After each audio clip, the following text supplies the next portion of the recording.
الرحمن الرحیم مومنین اکرام السلام علیکم ورحمۃ اللہ وبرکاتہ۔ امید ہے آپ سب خیریت سے ہوں گے۔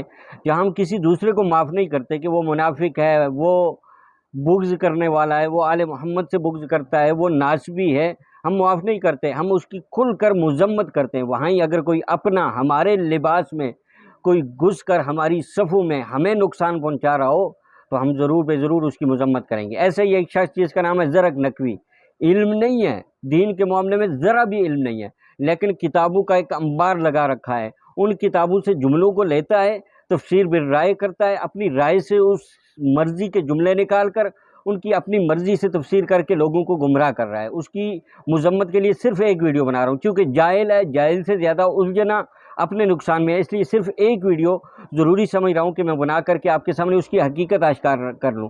ایک ذاکر ہے شفقت رضا شفقت، اس نے کچھ مشرکانہ جملے کہے، وہ جملے آپ سن لیں۔ اس پر ایف آئی آر ہوئی، اس ایف آئی آر پر ہمارے علماء نے تعاون کا یقین دلایا اور کہا کہ اس نے غلط کہا ہے۔ اس ایف آئی آر پر اب یہ تل ملا اٹھے ہیں، اب ان سے صبر نہیں ہو رہا اور یہ علماء پر حملے کر رہے ہیں۔ سامعین محترم، پہلے آپ ذرا وہ جملے سن لیں، پھر اس کے بعد ہم بات کرتے ہیں زرق نقوی پر اور اس کے جواب پر۔ بسم اللہ۔ سنا سے آیتیں ایسے کھلی فضاؤں میں، ایک بار شام میں لگا جیسے خدا حسین کے سنا سے آیتیں۔ جی سامعین، آپ نے سنا کہ اس نے کیا کہا؟ تشیع کا اس عقیدے سے کوئی تعلق نہیں ہے، اس لیے ایف آئی آر کی گئی۔ اس نے پہلا معاملہ جو کہا وہ یہ کہا کہ ایف آئی آر بنتی ہالی پرسنیجز کے لحاظ سے یوز آف ڈیروگیٹری ریمارکس۔ بھائی بے شک ائمہ معصومین کی، رسول خدا کی، ان کی آل کی، ان کی ازواج کی، صحابہ کی توہین نہیں ہوئی، لیکن یہ شرک ہوا ہے۔ اس نے تشیع کے لبادے میں خداوند منان کی ذات کے ساتھ شرک کیا ہے۔ اس نے سید الشہداء امام حسین علیہ السلام کو، سلطان کربلا کو خداوند منان کا شریک ٹھہرایا ہے، اس لیے یہ قابل معافی نہیں ہے۔ اس نے خواجہ اجمیر الدین چشتی رحمۃ اللہ علیہ کے بارے میں کہا کہ وہ کہتے ہیں ذات است حسین، اسم اللہ ذات است حسین، اس میں کوئی مذائقہ نہیں ہے۔ ذرا فارسی کے معاملات کو دیکھو تو میں سمجھ آ جائے گی۔ اسم اللہ، اللہ کا اسم، ذات است حسین، حسین کی ذات، حسین کی ذات نے وہ کام کیا جس کی وجہ سے اس میں اللہ محفوظ رہا اور بلند رہا، اس میں اللہ ہونے کا پہلو نہیں نکلتا۔ رضوان اللہ تعالیٰ علیہ کے وہ پورے اشعار لکھے ہیں، خواجہ اجمیر کو کون نہیں جانتا، معین الدین چشتی رحمہ اللہ تعالیٰ، جنہیں شیعہ سنی سب مانتے ہیں، حتیٰ کہ وہ ابھی بھی مانتے ہیں انہیں۔ وہ جو وقت آئے گا میں دکھاؤں گا ان کی کتابیں، یہ مانتے کہ نہیں مانتے۔ اس میں انہوں نے سارے اشعار لکھے ہیں یہاں پر کہ وہ شاست حسین والے کہ ندائے روحی روح است حسین، اسم اللہ ذات است حسین، کہ اللہ صرف ایک اسم ہے، ذات حسین کی ہے، اللہ اسم ہے، ذات سلطان کربلا کی ہے۔ اللہ اکبر۔ سامعین گرامی قدر، میں کہوں گا لگائیں ذرا اب یہ شارح کشف المحجوب پر خواجہ اجمیر پر فتویٰ۔ صرف جلالی ملعون کے بارے میں اس نے کہا کہ اس نے جو یہ لکھا ہے کہ حسین جیسی تفسیر لا الہ الا اللہ کی کوئی نہیں لکھ سکتا۔ اور بھائی اس سے اللہ ہونے کا پہلو تو نہیں نکلتا نا۔ اس میں واضح اور حقیقی بات یہ ہے کہ جیسی تفسیر حسین نے لکھی ویسے کوئی نہیں لکھ سکتا۔ جیسے اقبال نے کہا تھا، نقش الا اللہ بر صحرا نوشت، حسین نے نقش الا اللہ کو صحرا پر لکھ دیا، بے خونش، اپنے خون سے۔ حسین جیسی تفسیر کون لکھ سکتا ہے بھلا؟ اس سے اللہ ہونے کا پہلو نہیں نکلتا، جاہل انسان۔ تین میرے ہاتھ میں موجود ہے خطبات جلالی۔ باتیں کرنا بہت آسان ہے، کبھی اپنے اکابرین کی کتابیں پڑھ کے دیکھو، تمہیں ایک دفعہ نانی یاد آئے۔ پیج نمبر 79 پہ جلالی صاحب خود کہتے ہیں الا اللہ کی جو تفسیر امام حسین نے لکھی وہ بھلا کون لکھ سکتا ہے؟ حسین مفسر لا الہ الا اللہ۔ ٹھیک ہو گیا؟ سامعین، یہ مکتبہ ایمان کراچی سے بھی میرے ہاتھ میں کتاب موجود ہے، واقعہ شہادت مقام معاویہ و یزید ہے ہی، یہ ٹوٹل ناسبیوں کی کتاب ہے۔ اشرف علی تھانوی، قاسم نانوتوی، قاری محمد طیب، عبد الرشید نعمانی، مفتی محمد شفیع، ابو الحسن ندوی، تقی عثمانی، ان سب کے افادات، اکابر علماء اہل سنت کے افادات کے ساتھ۔ اور اس میں امام حاکم صاحب مستدرک، ان کا ایک شعر نقل کیا گیا صفحہ نمبر 108 پہ، کیا کہ وہ سلطان کربلا کے بارے میں کہہ رہے ہیں نواس رسول صلی اللہ علیہ وسلم، آپ کو قتل کر کے خود کو بڑا سمجھ رہے ہیں، بخدا حقیقت میں یہ لوگ تکبیر و تحلیل اللہ اکبر لا الہ الا اللہ کو قتل کر دیے ہیں۔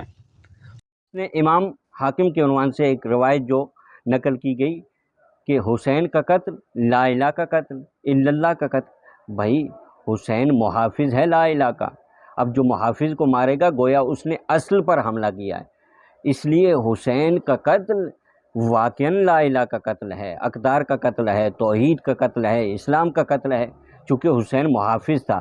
اس سے حسین کا اللہ ہونے کا پہلو نہیں نکلتا، شرک نہ کر، بلکہ حسین علیہ السلام وہ محافظ ہیں جنہوں نے توحید کردگار کے لیے سب کچھ لوٹا دیا، ان کے اللہ ہونے کا پہلو نہیں نکلتا بلکہ وہ محافظ ہونے کا پہلو نکلتا ہے۔ ایسے محافظ کے رضائے خدا کے لیے انہوں نے اپنا سب کچھ لوٹا دیا۔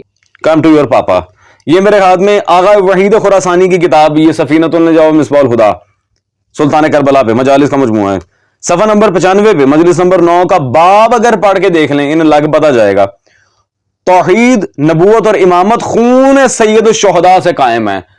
چلو وحید خراسانی کے عنوان سے کہہ رہا ہے کہ انہوں نے کہا کہ توحید، نبوت، امامت ہونے سید الشہداء کی وجہ سے قائم ہے، اس سے کون انکار کر سکتا ہے؟ تمام انبیاء کی محنتیں ضائع ہو جاتی، یہ توحید کا کوئی نام لیوا نہ ہوتا، امامت نہ بچتی گر سید الشہداء اپنی قربانی کو پیش نہ کرتے۔ اس سے اللہ ہونے کا پہلو نہیں نکلتا بلکہ محافظ ہونے کا پہلو نکلتا ہے۔ حسین کو محافظ رہنے دو، توہین حسین بھی نہ کرو، اور خدا کی ذات میں اور خدا کی صفات میں کسی کو شریک مت ٹھہراؤ، کہ جائے کہ وہ ائمہ ہی کیوں نہ ہوں۔ محترم جواد نقلی صاحب، ان کی کتاب حسین وارث انبیاء میرے ہاتھ میں موجود ہے، صفحہ نمبر 33 پہ جواد صاحب نے کیا لکھا؟ حسینیت خدا کا نور جلی ہے۔ نقوی صاحب کے عنوان سے اس نے ایک بات کی، جواد نقوی صاحب نے کیا لکھا؟ حسینیت نور جلی، خداوند منان کا نور جلی۔ واقعاً حسین جیسی ہدایت کوئی کر سکتا ہے؟ حسینیت خدا کا وہ نور ہے جس نور کی وجہ سے ذات خدا کی پہچان ہوتی ہے۔ حسینیت خدا کا وہ نور ہے جس نور کی وجہ سے توحید کردگار محفوظ ہوتی ہے۔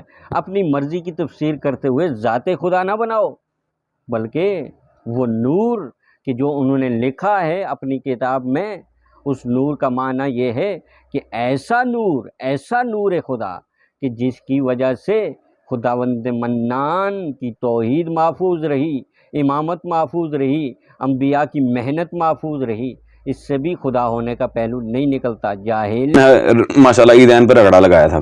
صفحہ نمبر 97 پہ وہ کیا فرماتے ہیں؟ جہاں حسین کو صبر کا پروردگار کہنا، جہاں عباس کو وفا کا پروردگار کہنا، تو یہ سوچ لینا کہ علی کیا ہوگا۔ حساس جملہ، حسین صبر کا پروردگار، حسین صبر کا پروردگار، عباس وفا کا پروردگار۔ یہ اردو جاننے والا، فارسی سمجھنے والا ان جملوں سے بخوبی واقف ہے۔ پروردگار کا مطلب یہ نہیں ہے مطلقاً مالک، بلکہ اس کے آپ حقیقی نہیں، آپ ظاہری معنی کو لیں، مانوی کو نہیں، ظاہری معنی کو لیں۔ جیسے ہمارا باپ ہمارا پروردگار ہے، کس معنی میں؟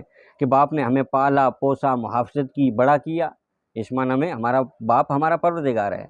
ایسے ہی حسین نے جیسے صبر کو تھاما، صبر کیا، صبر کا مظاہرہ کیا، صبر کو اپنی ملکیت میں رکھ کر کے بتایا کہ صبر کیسے ہوتا ہے، ایسے حسین صبر کا پروردگار،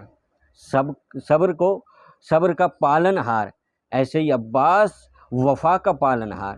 اس میں بھی اللہ ہونے کا، معبود ہونے کا پہلو نہیں نکلتا، بلکہ اللہ کی عطا کردہ قوت سے صبر کرنا، اللہ کی عطا کردہ قوت سے وفا کرنا، اسے حسین و عباس کہتے ہیں۔ خدا کی ذات میں شریک نہ ٹھہراؤ، صفات میں شریک نہ ٹھہراؤ، بلکہ ان جملوں کی حقیقت کو سمجھو تاکہ تم علمی بات کر سکو۔ آیت اللہ کیلور غربی صاحب کی کتاب توحید اور حسین، توحید اور حسین، آج کی آخری دلیل۔ آؤ جی، صفحہ نمبر 66 پہ وہ کیا فرماتے ہیں جی؟